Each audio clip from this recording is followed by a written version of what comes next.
মহা গুরুত্বপূর্ণ ম্যাচে মাঠে নামতে যাচ্ছে বাংলাদেশ ও আফগানিস্তান। ১৬ই সেপ্টেম্বর মুখোমুখি হতে যাচ্ছে এশিয়া কাপের ম্যাচে এই দুই দল কেউ কাউকে ছাড় দিয়ে কথা বলবে না। ইতিমধ্যেই বাংলাদেশও একটি ম্যাচে জয় পেয়েছে, আফগানিস্তানও একটি ম্যাচে জয় পেয়েছে। তবে এই ম্যাচটি অতি গুরুত্বপূর্ণ হয়ে দাঁড়িয়েছে দুই দলের জন্য। যেই দলে জিতবে সুপার ফোরে যাওয়ার পথ সহজ হয়ে যাবে তাদের জন্য। বাংলাদেশ এই ম্যাচটি জিততে পারলে সুপার ফোরের জায়গা খুলে যাবে তাদের জন্য।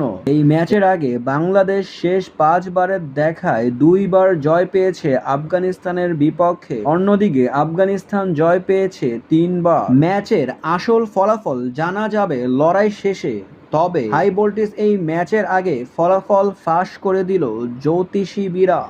যেখানে দুই দেশের পতাকা রাখা হলে বাংলাদেশকে বেছে নেয় বিড়ালটি। তাহলে কি এশিয়া কাপের সুপার ফোরের টিকিট কাটতে যাচ্ছে এবার বাংলাদেশ? বাংলাদেশের হয়ে সর্বোচ্চ কোন ব্যাটসম্যান বেশি রান করবে, কোন বলার সবচেয়ে বেশি উইকেট নেবে, অবশ্যই জানিয়ে যাবেন আমাদের কমেন্ট বক্সে।